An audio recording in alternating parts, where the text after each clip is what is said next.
Well, good morning. Thank you all for being here today.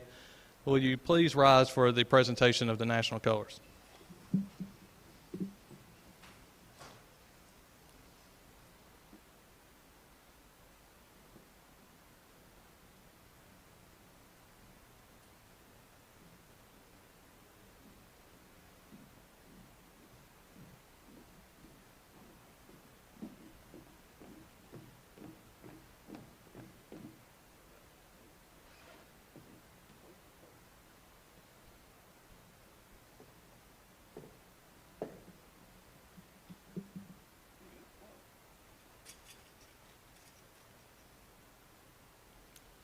And now for our national anthem, Ms. Kaya Knox.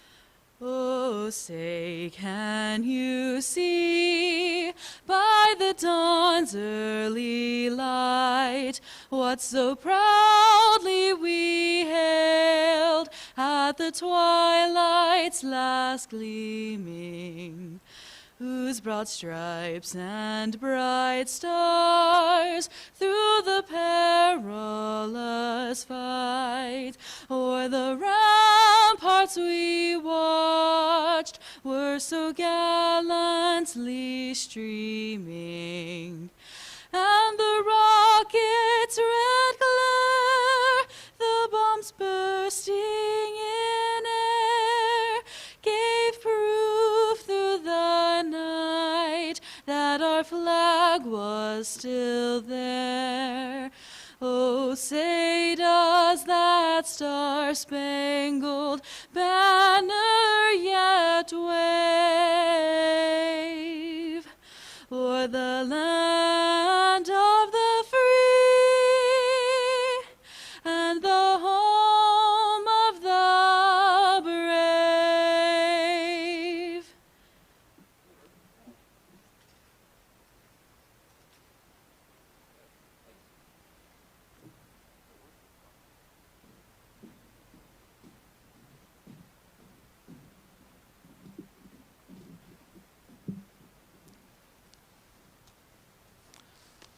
Please remain standing for an invocation by Minister Michael Walker.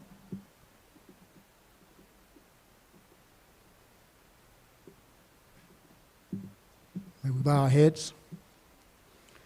Our Father and our God, we want to thank you for your mighty hand upon this nation to help us get through and helped us get through the terrorist attacks that we partook of 20 years ago, almost to the day. Thank you for the strength and resiliency for all 2,977 people that lost their lives and their families. We pray for continued comfort for all the families. Now bless and guide all the panelists and the moderator for this program. We ask your blessings upon this memorial program now. In the name of Jesus Christ we pray. Amen. Thank you. Please be seated. I'm Don Killingsworth, the president of Jacksonville State University, and I welcome you here today to this remembrance ceremony and distinguished panel you will meet shortly. I do want to recognize some of our guests here today. If you're a first responder, please stand.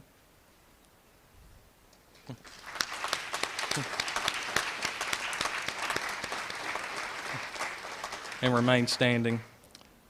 Any active military, please stand.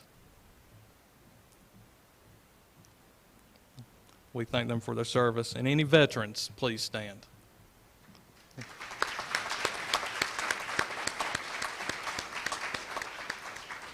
We thank you all for your service and appreciate you all being here today. You may be seated. Well, we all remember where we were 20 years ago, and I was talking to someone earlier that the 9/11 attacks were for the baby boomer era, the JFK. I always hear my parents and grandparents talk, where were you when you heard that JFK was assassinated? Well, I had no real idea what they were talking about except through history books. Well, that's the case here today. I remember where I was on 9/11, and I'm sure you do as well. Now, if you're a current student or a freshman, you've only read about this in history books. because our current entering freshman class were born in 2003. So they were post 9/11. So I'm anxious to hear what this panel has to say. There was a little over a year time that I have not been on this campus since 1994, and 9/11 was during that time. But thankfully I had my sister here who was SGA president. She told me what was going on during that time. But I remember exactly where I was, and I hope you do as well. And in fact, the night before, I was at Newark Airport in New Jersey looking at the Twin Towers. Little did I know, less than 12 hours later, they wouldn't be there. So it really hits home. But what happened here on this campus, I'm anxious to hear about it from these folks who were here and lived it. So with that, I would like to introduce Dr. Lori Owens, and who will introduce our panelists. Dr. Owens.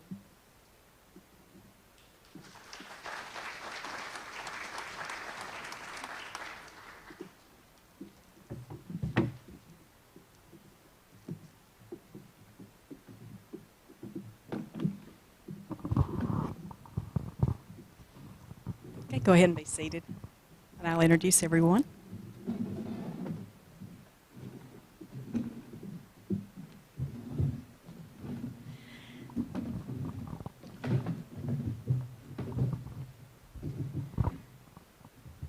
I would like to echo the welcomes today. We were glad that you're able to be with us, and this event is being live streamed on YouTube. I know there were a lot of people that could not be here today and who might be have some health issues and were not comfortable being in this setting, so that's why we wanted to live stream it on YouTube. But at this time, before we go any further, I would like to ask everyone if you will please place your phones on silent or vibrate throughout the ceremony. I see a lot of students here, and I'm glad to see them. This will be a history lesson for you today from something that happened 20 years ago. And for those of us that remember what happened 20 years ago, this is a day of reflection for us. And I'm going to bring up Mrs. Williams several times during the program today, but Mrs. Pearl Williams was scheduled to be on the panel today, and I left her in the program because she needed to be in the program. We wanted her to be in the program. As many of you know, she'd been battling COVID pneumonia, but her son texted me last night and said she has improved and she will be released and go back to her assisted living on Friday. So that is wonderful news. And you probably noticed when you came in, we have a memorial table in the foyer for the 13 service members who were killed in Afghanistan a couple of weeks ago, and also the 5 sailors who were killed in the helicopter crash off of San Diego last weekend. And we're glad to see some of our first responders and veterans and military in the audience, and we appreciate ROTC Color Guard for being here and assisting today. We have a number of thank you and acknowledgments in the program. I do want to mention a few people, though. The honors staff. We've worked on this program for the better part of the summer, and that includes Sherry Cosper, Alex Black, and Brady Drake, who is our graduate assistant in honors, and he's seated here to my right. And I also want to thank Chief Barton and the University Police for their assistance. And the other acknowledgments are also in the program. We have several American Democracy Project committee members that are helping us today. So what I'm going to do is go over the structure of the panel, and then I'm going to introduce the panel, but I'm not going to spend a lot of time on the introductions because I want to give them ample time to share their story with you. So each panel member has been given about 6 to 8 minutes to offer their reflections. You were handed index cards as you came in. If you didn't get one, you can raise your hand and we'll bring you one. We have honor students that have been helping with this event, and they will do that. But if you have a question, we would like to ask you to write that on the card, and please include your name. I'm not going to call your name out, but in case we don't get too many questions, I think I speak for the panel in that any of us would be glad to follow up with anybody in the audience who has a question that we aren't able to get to today. We don't know how much time we're going to have for Q&A, so we're going to just see how things go. We will adjourn by 12:30. We are running this event in in sync with the class times.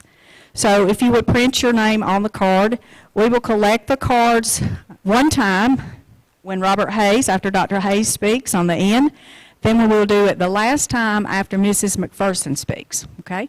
So we have honor students and others who will be on each side, so you can give your card to them and they'll be brought to me. You can direct your question to a specific panel member or to the panel as a whole, okay? And if time permits, we will have some closing statements. So why are we here today? I was a young assistant professor 20 years ago when this happened, and I taught comparative politics, Middle East, international relations, the types of courses that you would be talking about things like this in. So we're here today to remember the ones that we lost on 9/11, the ones that they left behind. We're also here to remember the first responders who went above and beyond, many of them losing their own lives trying to help others. And then other first responders lost their lives later in the aftermath after developing various sicknesses. And we're also here to remember those and honor those who were deployed into harm's way after 9/11. I had a number of students and former students who participated in the War on Terror. And I love getting those emails from them, I love getting the letters from them, and I love communicating with them. And they were in various places since 9/11. So this is an important date for me because of them.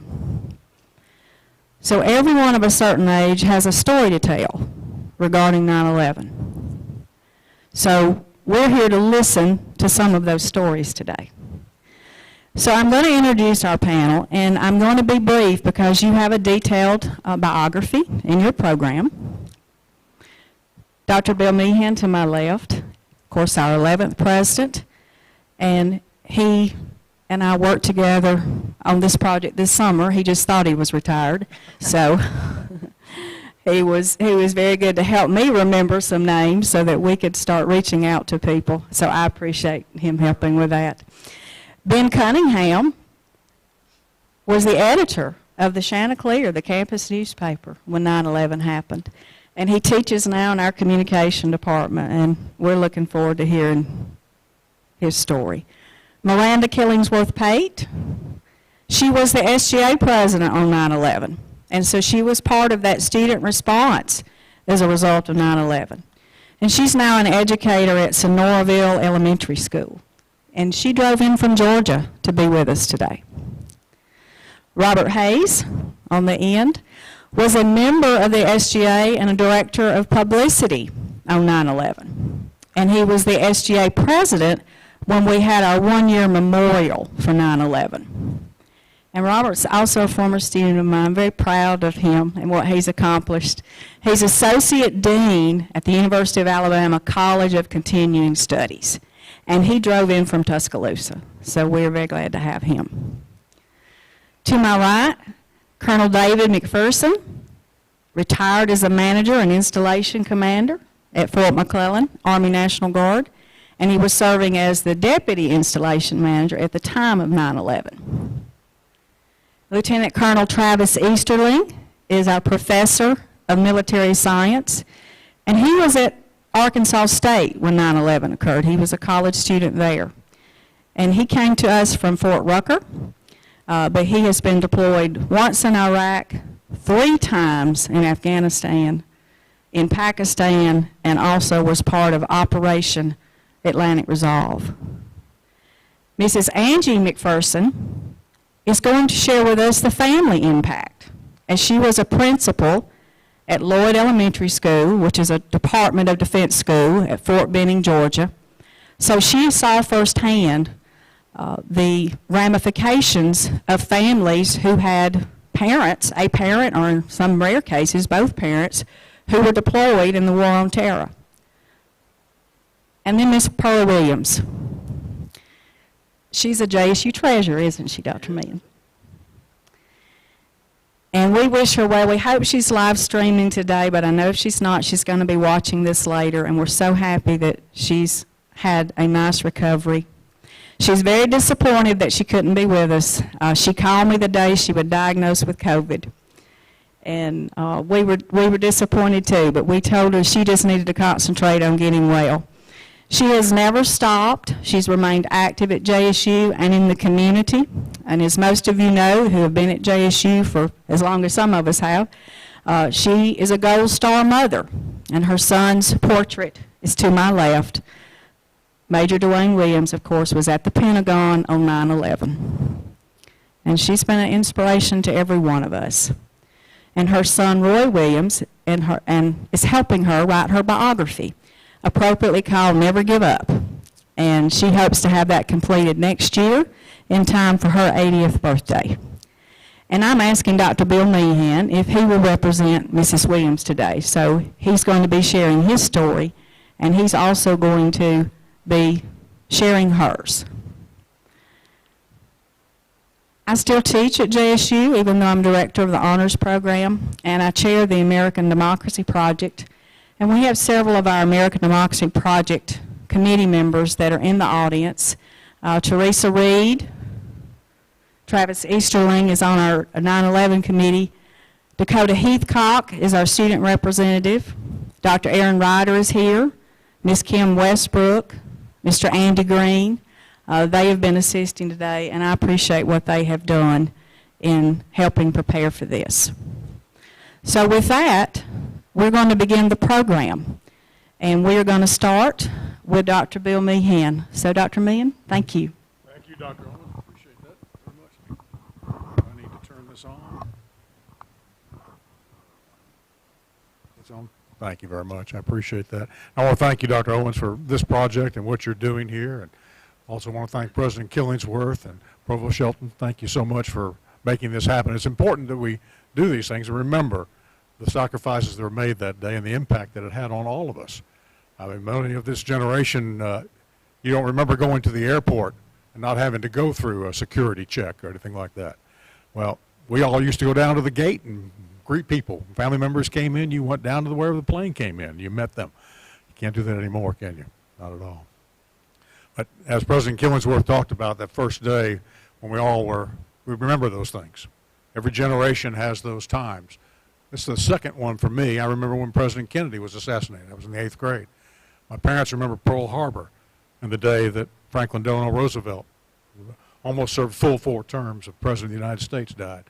Those are days that are indelible in your memory. You never forget those.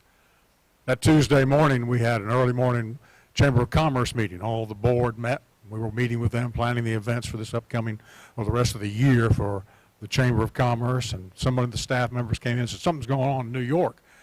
And they rolled in a television set, and we watched, as many of you did, in awe of watching the plane hit, and smoke coming out and wondering what the heck was going on. And then after seeing that for about 10, 15, 20 minutes, we realized, hey, we have responsibilities. I need to get back to campus to assure the community what was going on and make plans for that. Other people went back to their business. Thanks to great student leaders that I had here, editor of the Chanticleer, great faculty members, we pulled a team together and we decided what to do. We had 3 different categories of things that we knew needed to be done. Immediately, we need to reassure the community that we're going to be safe, that all the terrorists have done to disrupt our lives and change this country. We weren't going to let that happen. We're going to continue as we have been, business as usual. Dr. Owens reminded me that I had forgotten that we had put out, we didn't have the luxury of YouTube, Mr. President, that you have now and other things, so we put out communication as best we could. At that time, it was voicemail to all the telephones on campus, and we made reassuring statements that classes would continue, that those that needed to go home to assure family and others, or because we always had a long and history place with faculty members and as well as students from military families. They needed to be assured that they were safe, then we weren't going to count those as cuts in classes and that sort of thing. So those immediate things of reassuring the community. Also, we wanted to make sure that our international students were well taken care of. They're worried too, of course. And we wanted to make sure that they weren't being blamed or targets for people that wanted to pursue things against them. So we met with them to assure them of their safety and make sure their needs were okay. Then there were some immediate concerns that we had. We knew that a lot of our military colonel would be deployed, and so we put back into place immediately some of the practices we had had during Desert Storm and Desert Shield, making sure that those that were deployed would not be penalized for any withdrawal, that those credits would be given back to them, that their time under VA benefits wouldn't be hurt at all in that regard.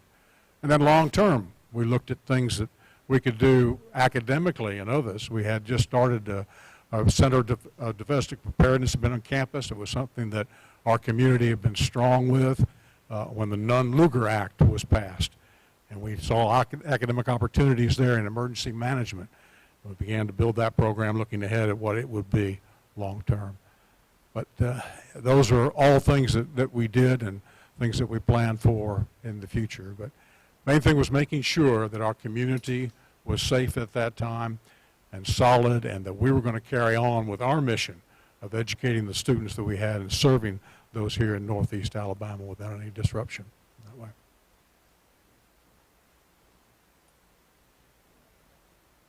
Thank you. Dr. Meehan, if you would, let's go ahead and talk about Miss Williams. I'd be glad to. I talked to her this morning. Pearl and I go back a long way. We were both workers in the admissions office in 1975 when I first came to the institution. And as Dr. Owens has pointed out, Dwayne's her son, serving in the Pentagon at that time. Pearl wants you to know that she's at peace with Dwayne's death. It took her a long time and a long struggle. It was 10 days before she was able to determine, or they were telling her from the Department of Army, that he had been passed away and that he had indeed been a victim of the plane crash that hit the Pentagon. And that was those 10 days, she said, it was absolute agony.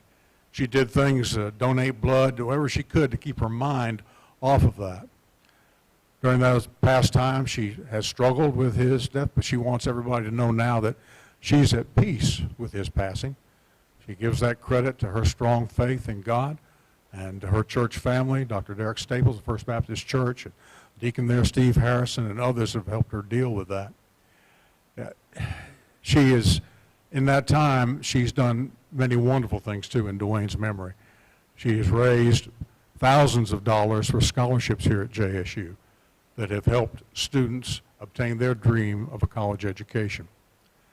Pearl is also very proud of the fact that she has 3 other sons, Kim, who's currently serving in the military, Troy, who has served, and Roy. She has 8 grandchildren, and she has 14 great-grandchildren, so you want to be sure to say that to you.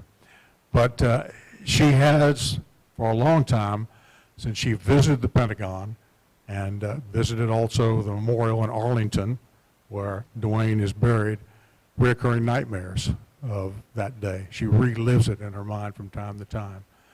But she is recovering, as Dr. Owens said, from COVID. She should be home tomorrow. So she thanks all those for the prayers and friendships, and she's going to do her best to be here. She's constantly been at the 9/11 memorial here in Jacksonville, and she's sorry that she couldn't be here today.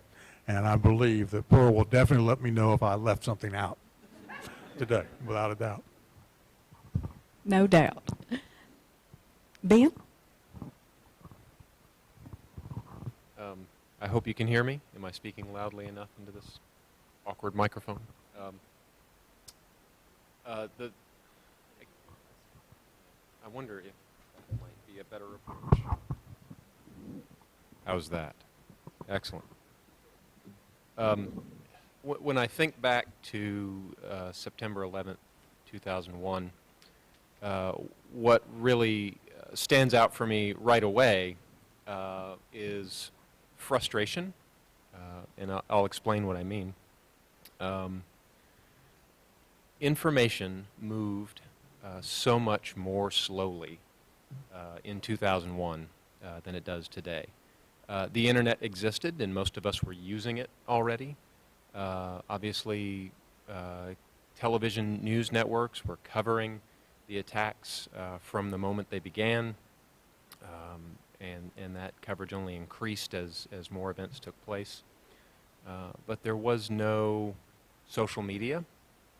There was no smartphone anyone was carrying anywhere. There was no Wi-Fi. So if you were going to learn something about the attacks while they were happening or in the immediate aftermath, you had to be looking directly at a television or be within earshot of a radio that had information about it. Or you had to be in front of a computer that was probably plugged into a wall and had a giant monitor.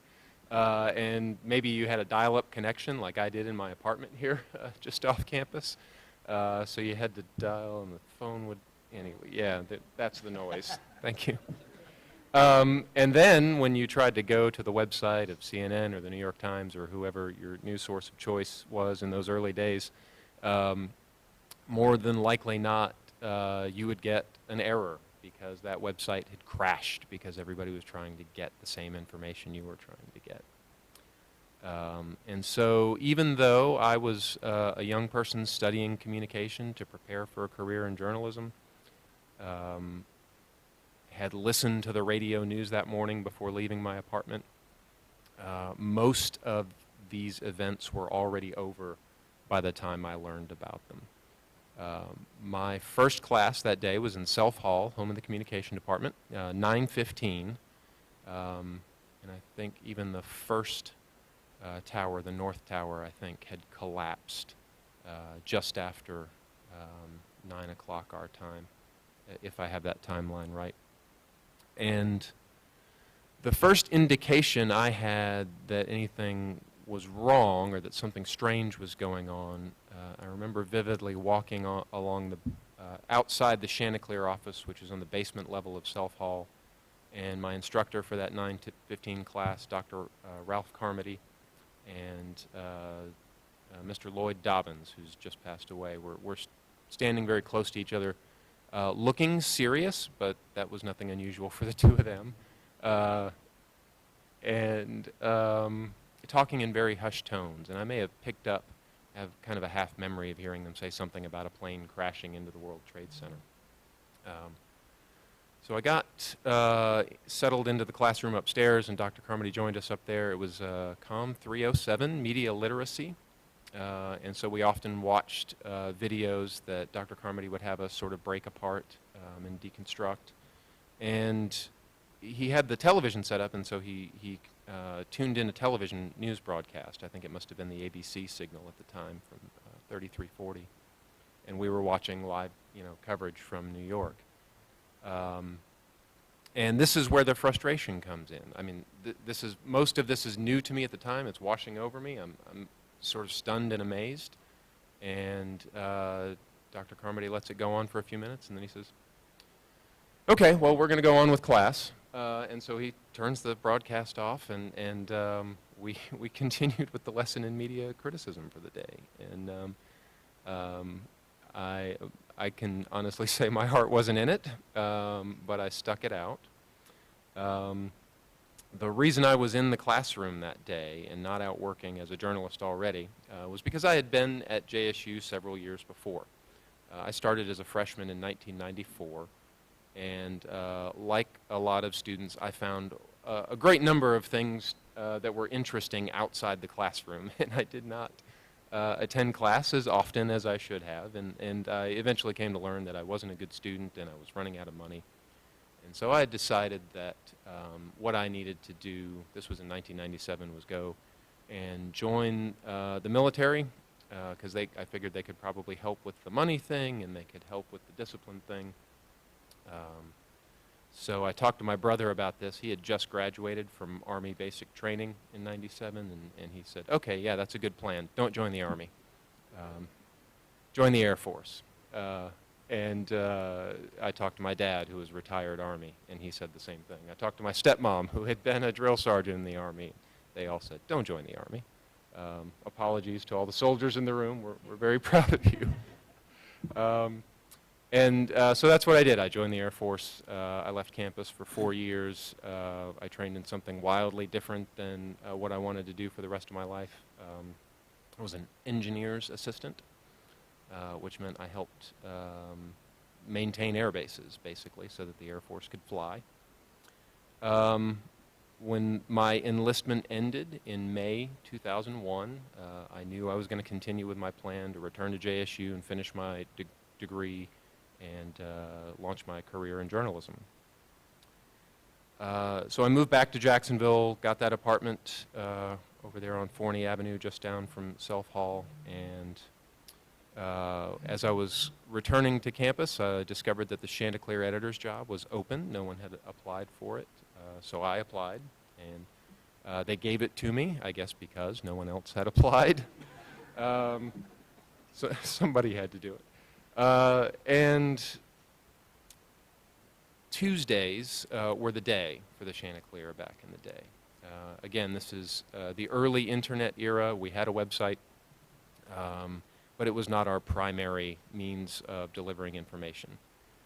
So as a weekly newspaper, you have to have a deadline day when all the pages have to be designed. If the pages are designed, that means you have to photos to go on that page, and all the stories that go on that page have to be done. And so our deadline day was Tuesday night, very often sometimes early Wednesday morning.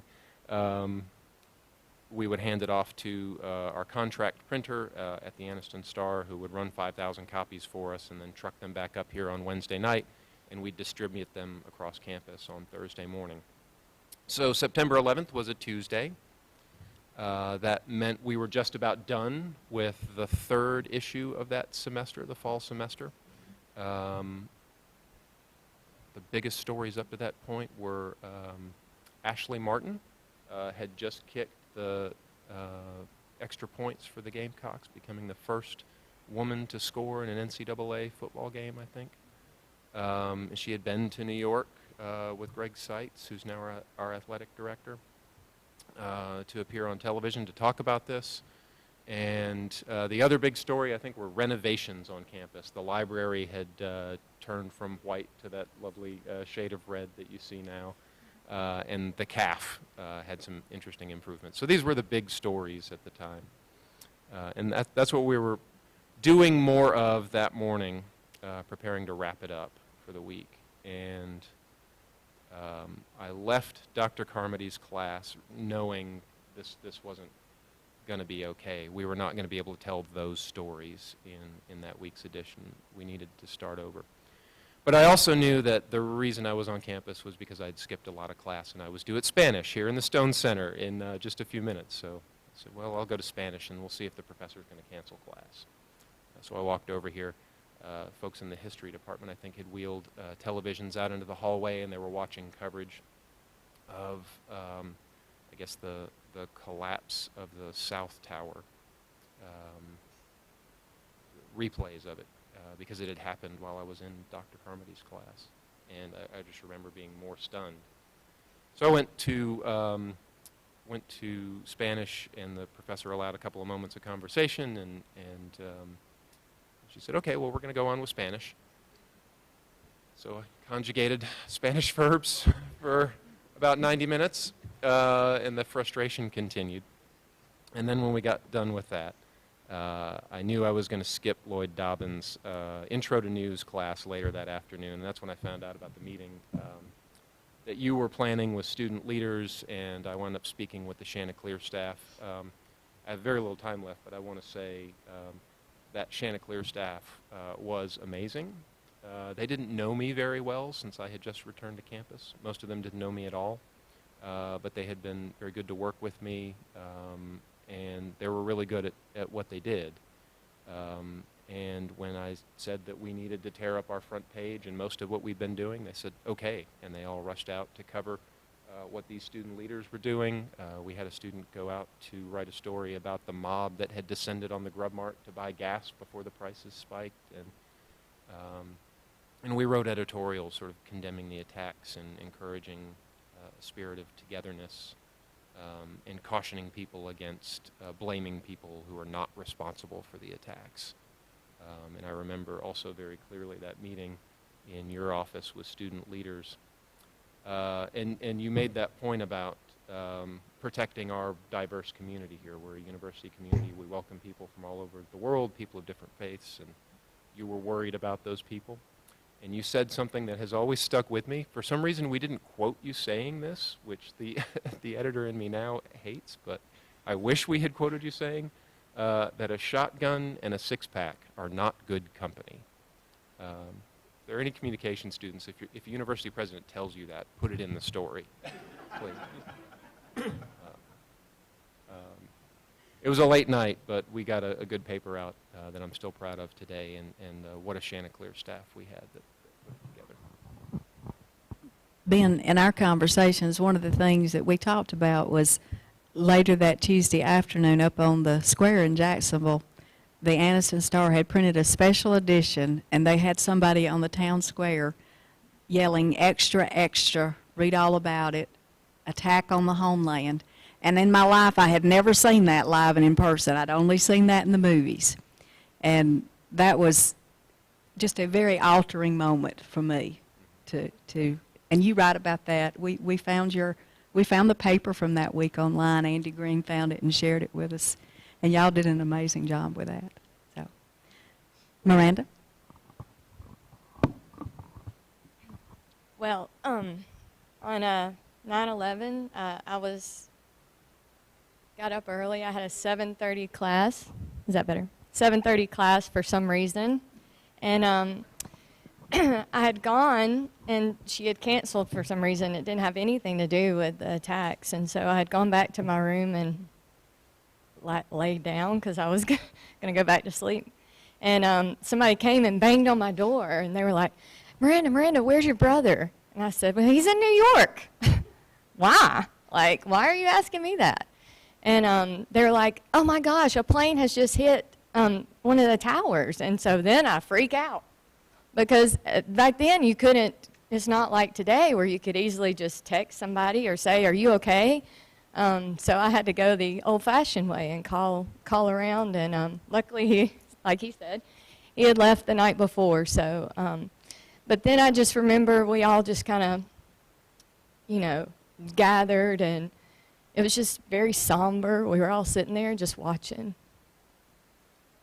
And then Dr. Meehan called us in, and we just banded together and said, okay, we're going to do this. Our student leaders are looking to us. So it's a scary time. It was very scary. And we were just students, so we were scared. We didn't know. But luckily we had Dr. Meehan. He was amazing. And he just kept a calmness about him that we just, we followed. And then Robert, he's amazing too, and he just got in there. You can just remember Robert. He just was like, guys, we're going to do this. We're going to get together. We're going to come up with this. I just remember him walking like, he has to walk to talk. And he was walking, and he was like, we can do this campaign, and we can do this. And he just was throwing out ideas left and right. And he was like, we're going to get these students together, and we're just going to show them that we're going to band together. And that's exactly what we did. We came up, which he's so good with acronyms too. He came up with the honor campaign. Helping our nation observe and remember. That's right, observe and remember. And by the time I had given my speech on that next Tuesday morning, we had already raised $2,000, and we're continuing to grow. And I think it was over $5,000 for the Red Cross, and sent that in. And of course, Miss Williams was always on our mind, and we wanted to help her in any way we could. And, there were blood drives, there were prayer vigils, and I just had never seen, because when you're in college, people just go about and do their daily thing. You got people in this organization here, people in this organization, and it's like everything just fell apart, and we just all came together. Like, it didn't matter what organization you were in. We were Americans, so.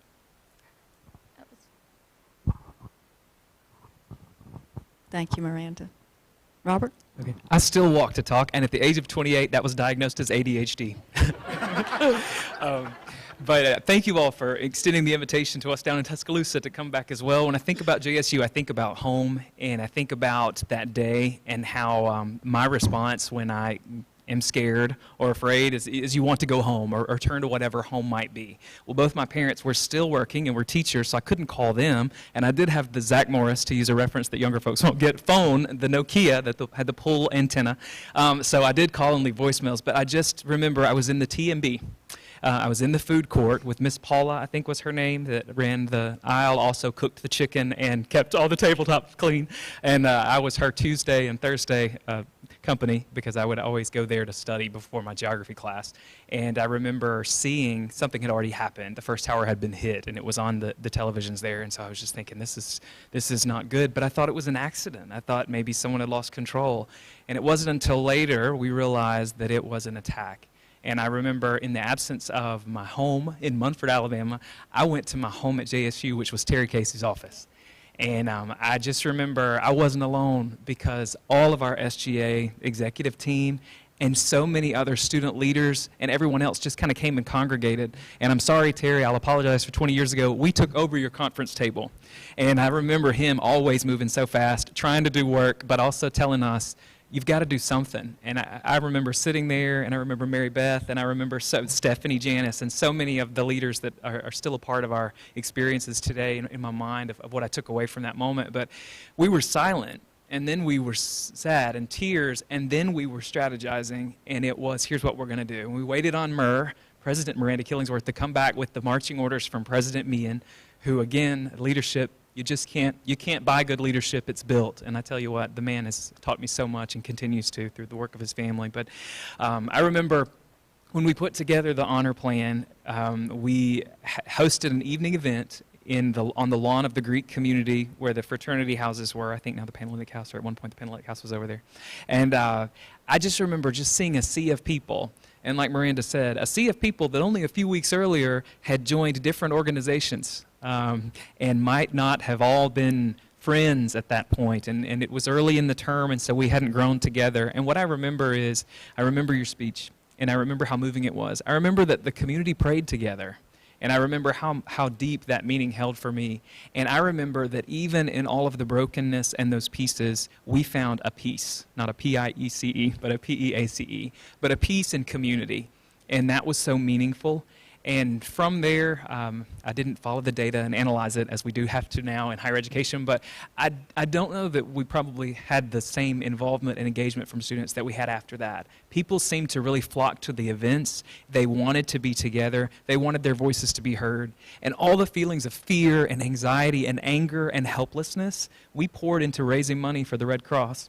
And you all may hear $5,000 and yawn, but we hear $5,000 and feel honor in the fact that when we felt that we could do nothing else, we were able to do something to honor the memory of Dwayne Williams and of all the students that were in classes with us. I remember going to class, not as good of a steward as Ben because I get really easily distracted, and I stayed in the SGA office that day, but I remember going the next day to Jimmy Allen's class. And I was the political science student, and we did kind of stop what we were doing. And I will say, for Dr. Allen's sake, in that moment, it was about how we were and how we were processing this. And it was about how we understood our government and how we valued the preciousness of freedom. And he made sure we understood that. He also prayed with us, which stayed with me and was meaningful. Fast forward to the year later, when I was able to step in to try to fill Miranda's shoes. Thankfully, she didn't wear heels. I couldn't have handled it. But I just remember as we were getting ready to do something to honor what had happened and honor those lives that were lost and the commitment that our campus had made and all the personnel and the first responders who'd contributed. I just remember Dr. Meehan's leadership. I think about that morning. I remember the march, the silence of the march and how deafening that silence was. I remember how nervous I was, and it wasn't the fact that the lawn of Bibb Graves was covered, because it was, but it was just the nervousness of the pressure of, Robert, you're not up there, it's not about you energizing or motivating people. It's about you remembering and honoring, and that was an uncomfortable space for me as a student leader.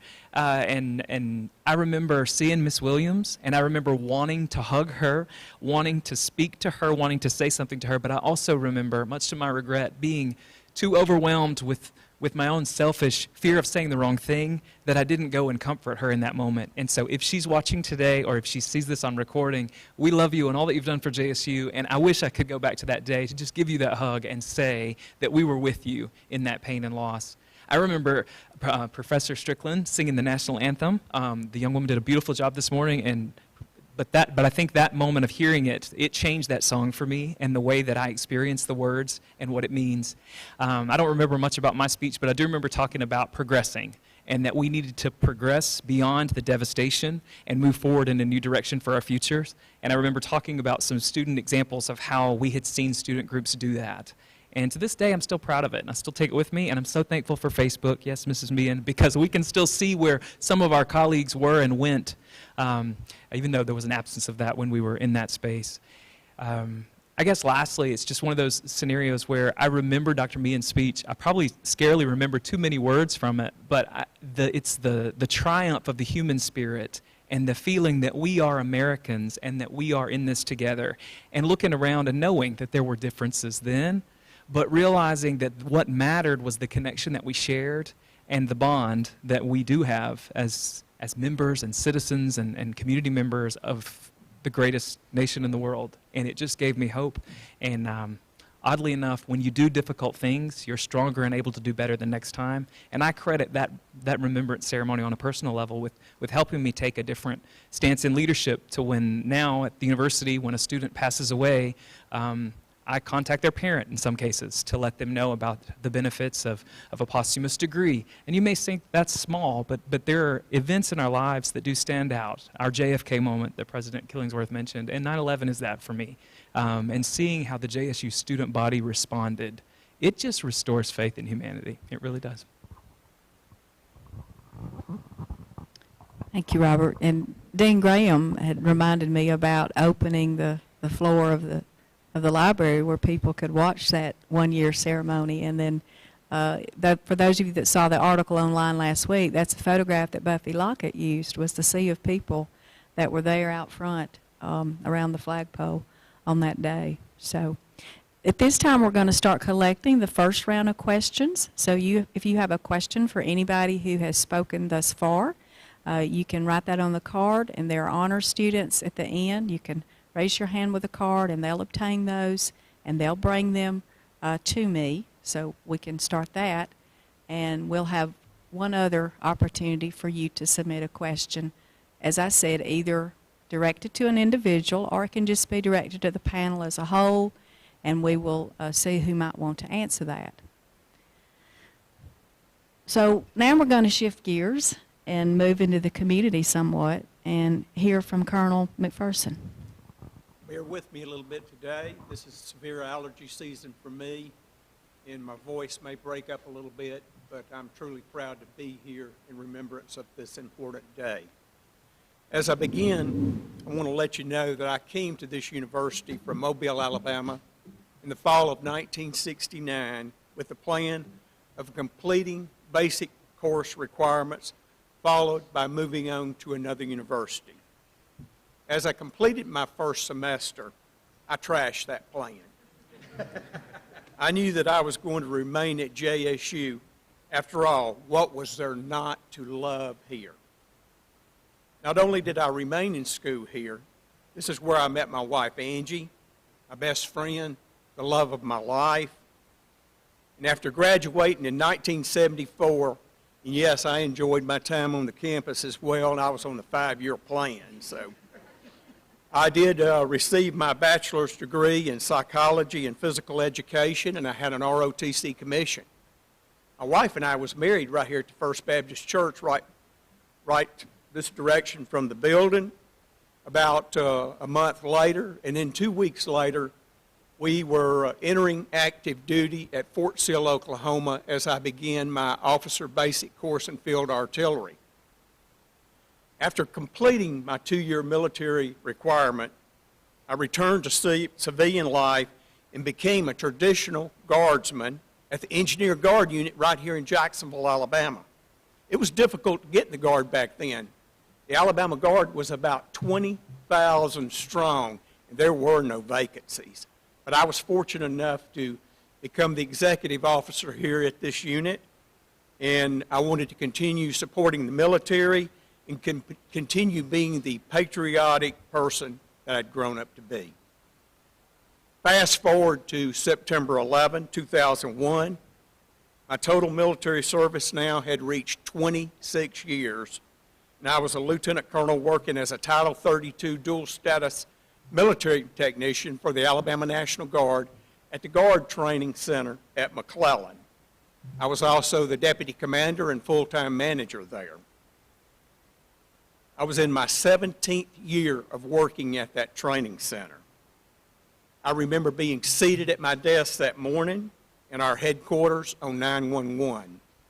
And one of the employees came by and said the news was reporting that a plane had just hit one of the buildings, one of the towers of the World Trade Center. Like other people, I thought, well, this wasn't totally unusual. I thought somebody had just lost control of an aircraft. We didn't know what to make of it. Although unusual, I didn't immediately think that there was anything we needed to do, but we did position someone near the television so we could kind of keep posted as to what was going on. As you know, it wasn't long until another plane crashed into the second building, and even after that, one crashed into the Pentagon.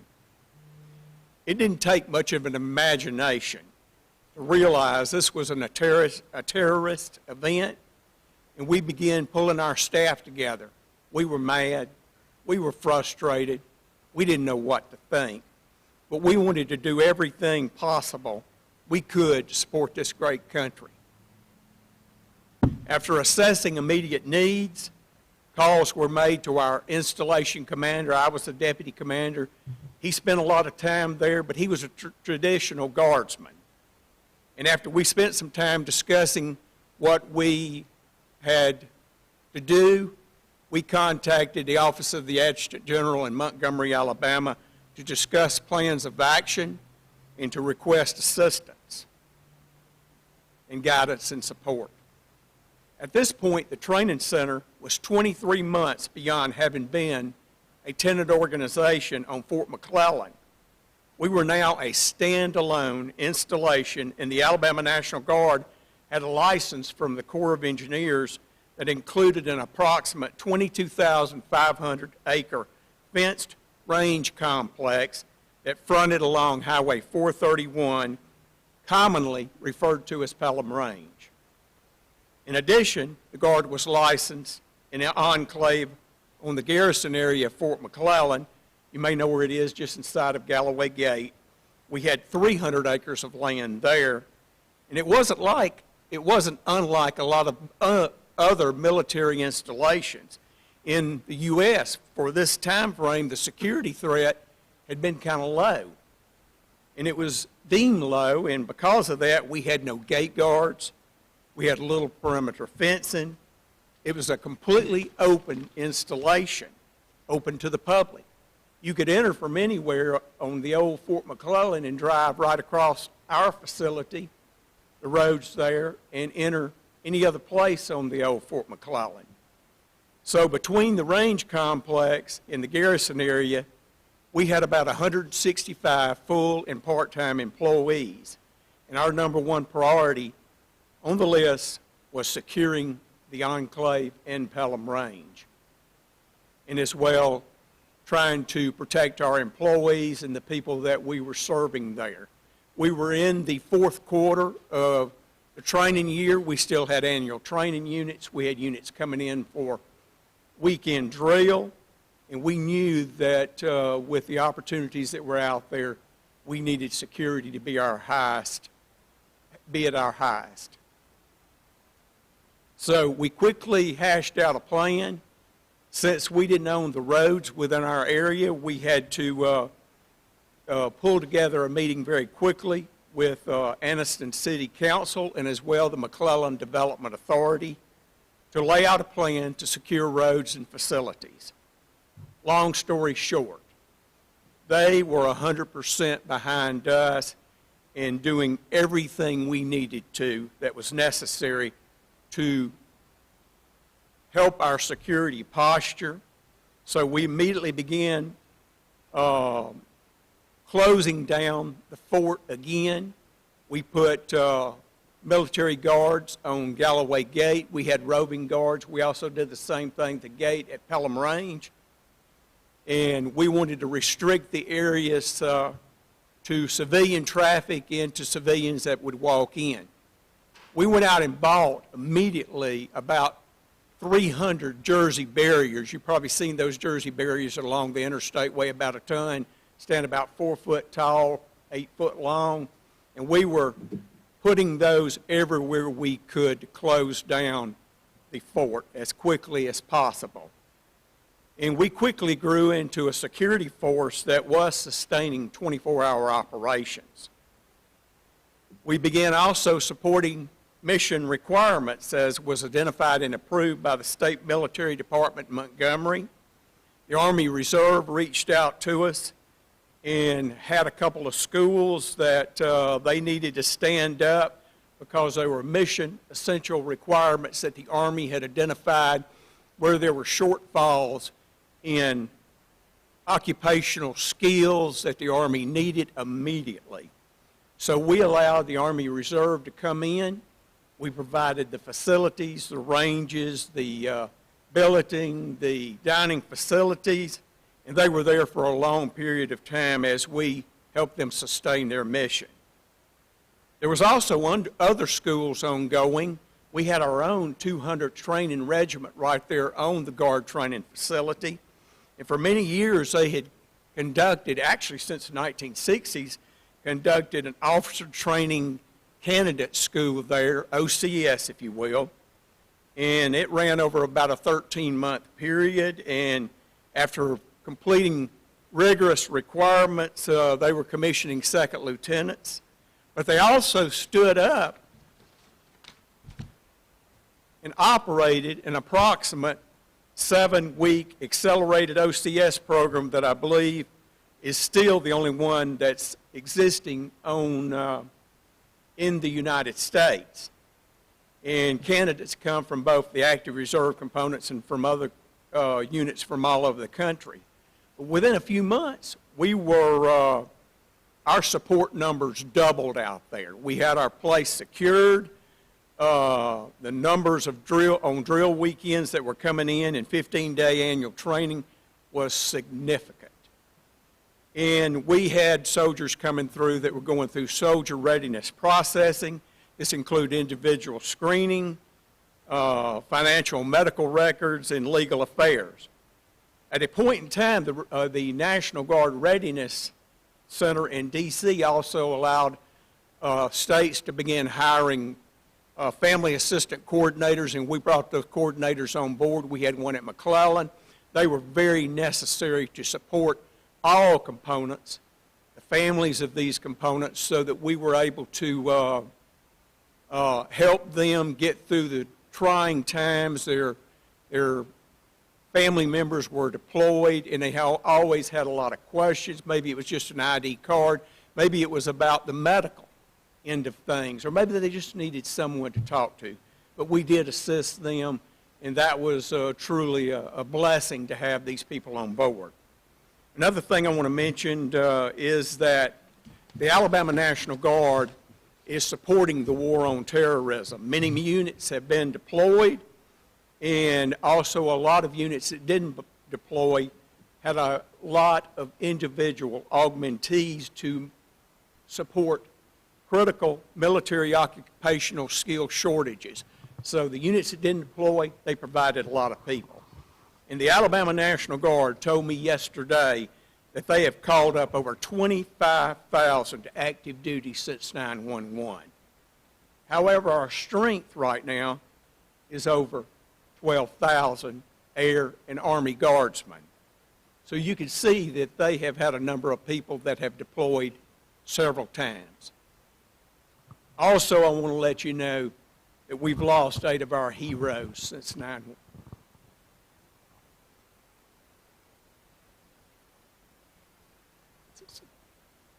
Since that time. I want to thank JSU for allowing me to come here to support this board. I have a tremendous amount of respect for this university. I appreciate all the knowledge, the experience, and the tools they provide, and that I took into my life, which helped me mold me into the person I am today. Thank you so much. Thank you, Colonel. Until you and I spoke, I was not aware of of all of the activities that occurred before and right after and continued. And I'm sure I'm not alone in that. So we thank you for sharing that with us. We actually had 2 members of our units that we supported that were Jacksonville State full-time employees, a former strength coach, and then there was also a groundskeeper that worked here. Thank you, Colonel. Lieutenant Colonel Easterling. All right, first, no offense, I'm going to the Air Force instead of the Army. I totally get it. I understand. Food's better. There you go, food's better. And so my story is going to be a little bit different. Mine's going to give you kind of post 9/11, as from an active duty soldier's lens. I'm still on active duty to this day with it. And so I grew up kind of poor in the South, but I still wanted to go to college. My first course of action, I wanted to go into the athletic side. Then after 2 years of doing that, I feel my grades started to slip, like others on the panel. And I had to find a different way to help pay for college. And that's what led me to go into a basic camp to help catch me up that way I go into ROTC. I still remember where exactly I was when 9/11 occurred. I was sitting outside of a building that's very much similar to y'all's wreck. I remember hearing it over the radio, and one of the things that we all can agree on is the information flow was nowhere near what it is today. I mean, to put it in perspective, Amazon was still selling online books. I mean, that's it. I mean, I'm guaranteeing most of y'all have an Amazon app on y'all's phone at this point. So you fast forward to 2004, where I commissioned. So I got married April 24, 2004. May 7th, 2004, I commissioned, and May 15th, I was on active duty. So you fast forward to my first deployment to Afghanistan was in the winter of 2005. At this point, we're flying missions. I'm a pilot by trade, and we were flying missions to remote areas in Afghanistan, delivering aerial resupplies to places way on the top of mountains, to in the valleys, to numerous different locations on it. We redeployed from Afghanistan in the spring of 2005, or excuse me, spring of 2006. And the thing was, at this point in time, now you have 2 wars that are going on. You're at the height of both of these wars. I knew exactly the date that I'd be deploying to my next deployment before I got off my first one. So you go into July 2007 was my second deployment. I still remember that. The day before I left, I had about a 6-month-old daughter. I got to feel her, the first cutting tooth she had, and I got back 15 months later, and I had almost a 2-year-old. And so there's a lot of chunk of time that I've missed with my daughters with that. On this deployment, I was doing high-risk missions to capture high-valued individuals. We drop individuals on, and pretty high-risk missions on these things to capture these individuals with it. I come back and go to a school, then move to Alaska, Fairbanks, Alaska, put a man born and raised in the South, put him in the coldest area we got. I know. And so pretty quickly after getting there, so in 2010, they had some massive flooding in Pakistan. And so we were one of the allies with Pakistan in the fight for Afghanistan with it. This flooding was so bad, if you take Maine to northern Georgia, that's the kind of flooding they had. So we airlifted in 10 of my aircraft into Pakistan to do emergency evacuations for these people. Bridges knocked out, roads knocked out. I'm sure at this point in time, many people have seen the evacuation operations they have in Afghanistan of the C-17s that were loaded up. Now imagine doing that on the side of a mountain. There was no airports. We were flying into remote areas, loading up. My aircraft would load up 100 individuals. The other aircraft would load up 100 individuals to help save their lives.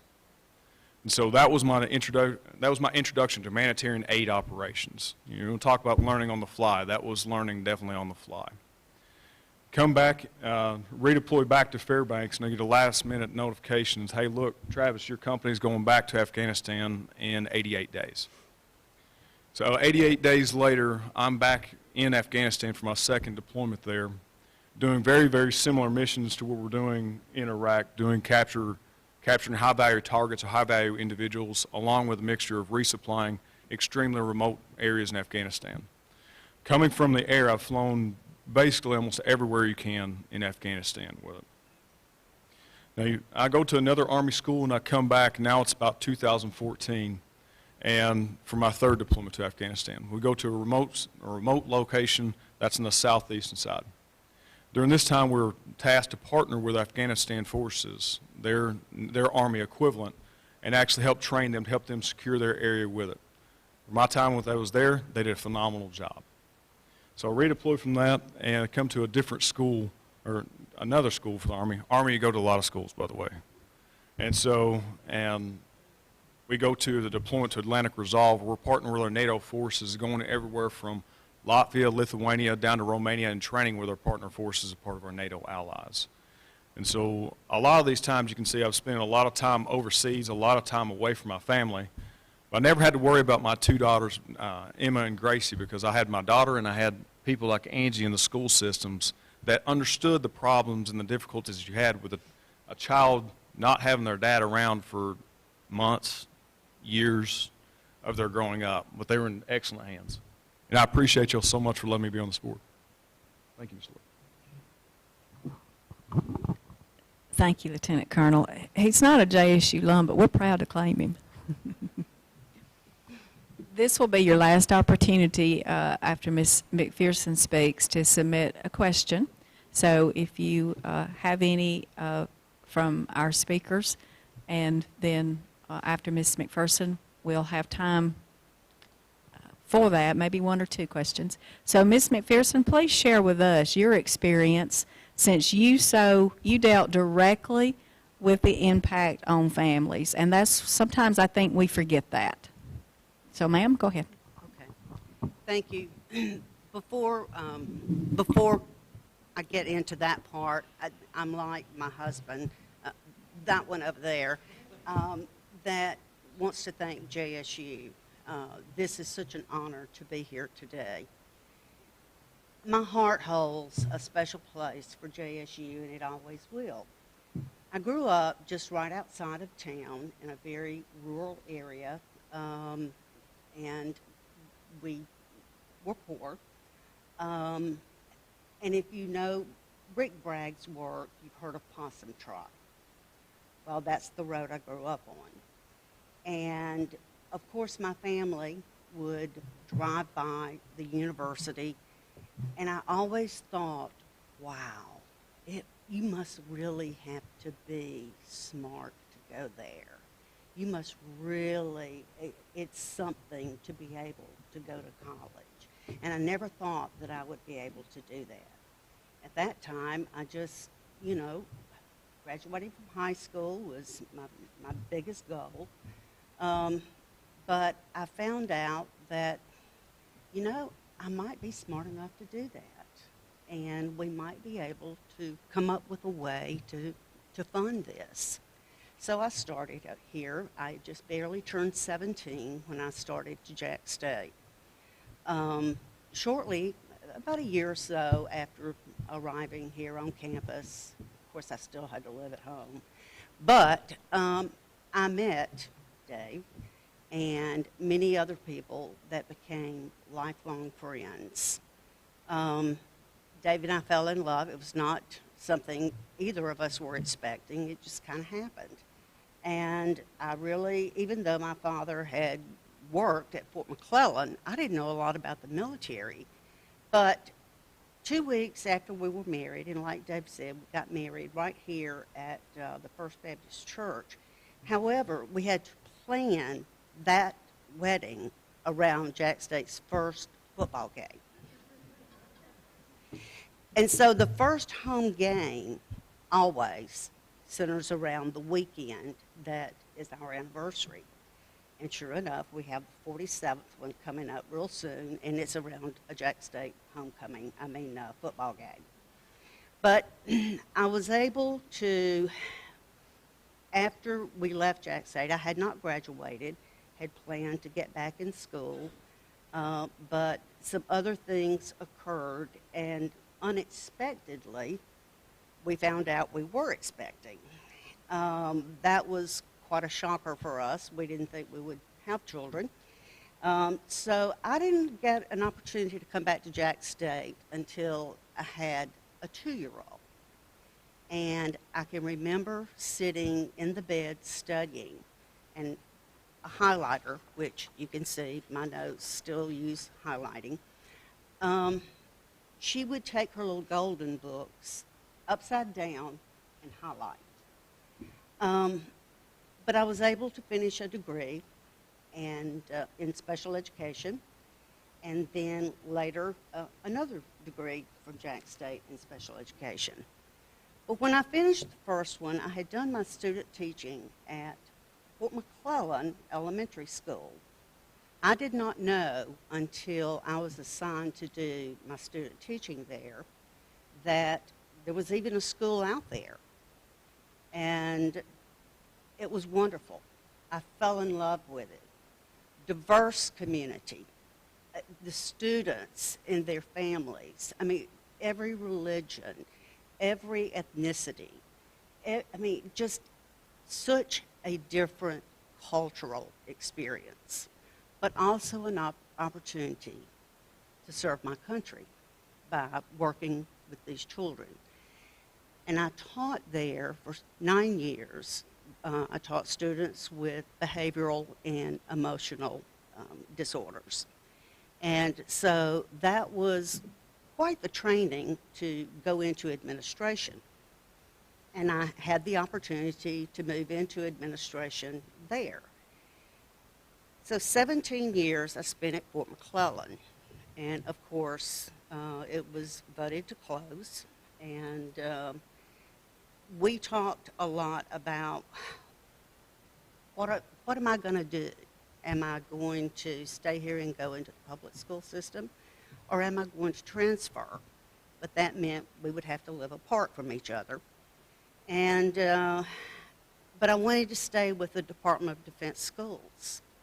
These schools only serve children of military, active military, and they reside on the installation. That's a requirement for the stateside schools. Many of you are aware of the overseas schools. But there are schools in the states that are run by the Department of Defense. And I loved working for them. I felt like we were ahead of the game in a lot of things. The expectations were really high. But I just loved the community, and I loved working with military families. So I transferred to Fort Benning. Those of you familiar with Fort Benning know that it is a huge installation. It occupies 2 states. It's located in parts of 2 states, Alabama and Georgia, and 3 counties. On Fort Benning, we had 7 schools. We served almost 5,000 students that resided on the installation in pre-K through 8th grade. And I was a principal there. I went to the middle school first, and I have so much respect for people who work with middle schoolers. As we often tell our daughter, we didn't even like her at that age. So I liked the younger ones because of the hugs, and they love you, and they're like little flowers that you get to watch bloom. And some of them take a little longer to bloom, and sometimes you think they're not going to bloom. But that was my love. And so on 9/11, I was at Lloyd Elementary School, and I'll never forget. It was a horrible morning, and the impact on our families was tremendous. As you said with the deployments, just constant deployments after that. I had soldiers that were killed in action, and there's nothing worse than getting that phone call that a child that you watch say goodbye to their parent, and you've just found out that parent's not coming home. And I even had a situation where the father was deployed, and the children went home that afternoon, and I received a phone call about 3:30, and the little girl said, "Mr. McPherson, my mom is blue and cold. and Mom had passed away, and Daddy is overseas. It was horrible, but you do the best you can, and you realize you're there for those families. And they don't have extended families. They don't have relatives living nearby. So often, school becomes the closest thing they have to a family. And they come to you for advice and to cry on your shoulder. And you help them any way you can. You know, I would go to homes repeatedly because maybe I couldn't reach a parent. I always had, you know, a notepad and a pen in my purse and a roll of tape. And I would stick notes on doors if I could not reach that parent. But I'm so glad that I spent those 30 years of my life working with military families. It was such a privilege and an honor. And to this day, when I hear the Jack State Band play the national anthem, I get chills. And when I see that flag fly, I am so proud to say that's my country. I want to say one more thing, a quote. JFK, yes, I do remember JFK. But he had a quote that I think all of us can take away. He said, it was probably one of his most famous quotes. If I can get this paper, I want to make sure I get the words just right. He said, ask not what your country can do for you, but what you can do for your country. Thank you, Ms. McPherson. Based on the questions that I have, and we're running a little short on time, I'm going to combine it into one thing. I'm going to ask the panel members if they would share in 30, 45 seconds, maybe, how did 9/11 change you, or what was the greatest impact, or what was the thing, or what is the thing that stands out the most about that day and the aftermath of it? And I'm going to go in reverse order. So I'm going to go back to you, Ms. McPherson, and we'll come down the panel. I saw a coming together of America, and I saw more patriotism than I had ever seen. And I'm still, to this day, so proud of the way our country handled this and said, you're not going to do this to our country. You're not going to take this away from us. We fought for our freedom, and we will continue doing so.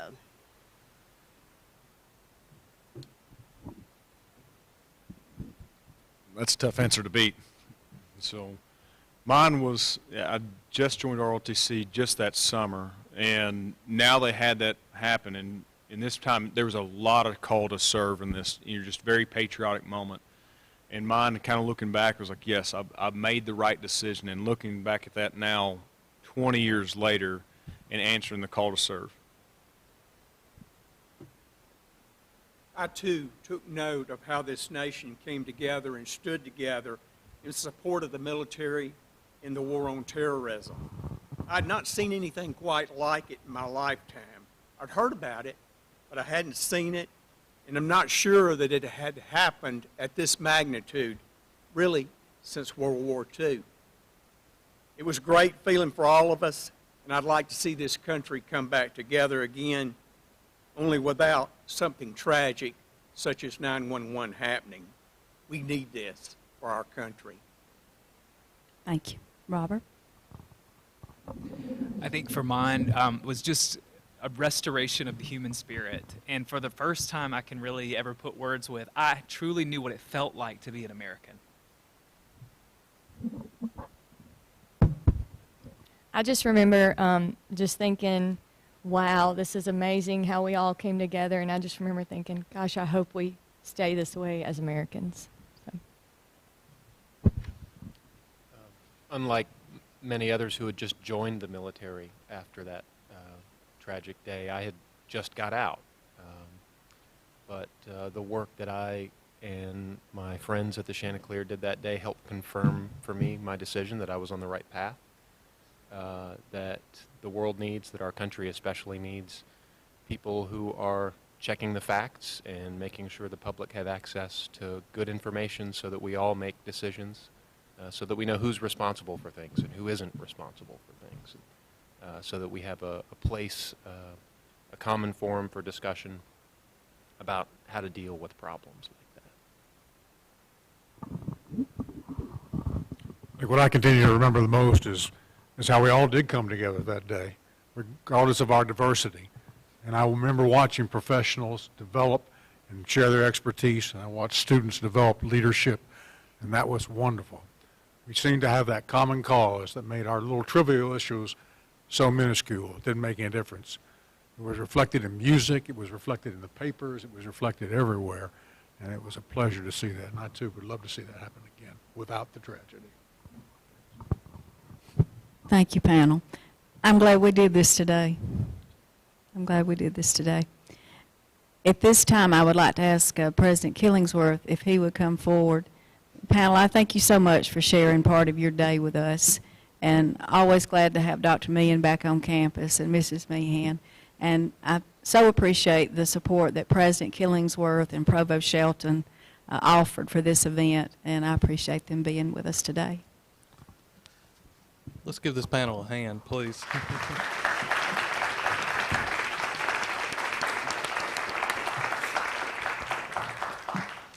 Thank you for sharing your stories, and a look back at that time. 20 years goes by pretty quickly, but as you were talking, it made us think of things that we had forgotten. And thank you for bringing those to our attention. I do hope that we could come together as a country, minus the tragedy, of course. I do want to thank our former First Lady, Beth Meehan, for being here, our provost, Dr. Lori Owens and her team. Thank you for putting this together and all the hard work.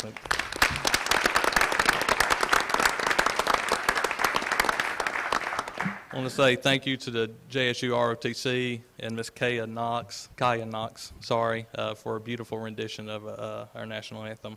With that, would you please stand for the retrieving of the national colors by our ROTC?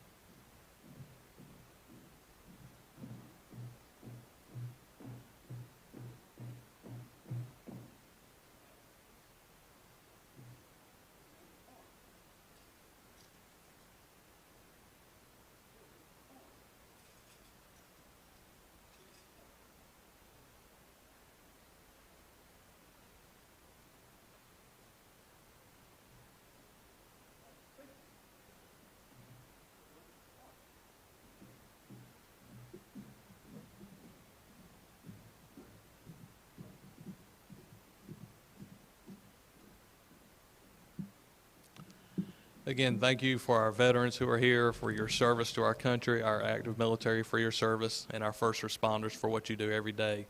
Thank you to our panelists, and thank you for attending. We are dismissed.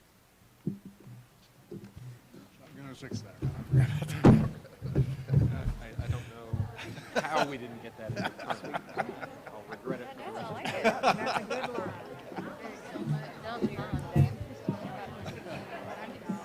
I don't think it's going to go. Like, you did so good. No. That I could like. Wait to hear from Pearl. I got her story right. I'm sorry, I'm not going to be able to do it all for one. I'm sorry too. By now, you know how important I think class attendance is. Oh, yes. I've got a 12:45.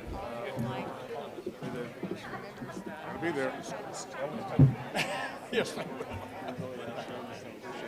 Good to see you. Take care of that gastrocnemius. How you doing? I've seen you around. I got here in 2017. I'll probably have the same malady. I was over in the 1617.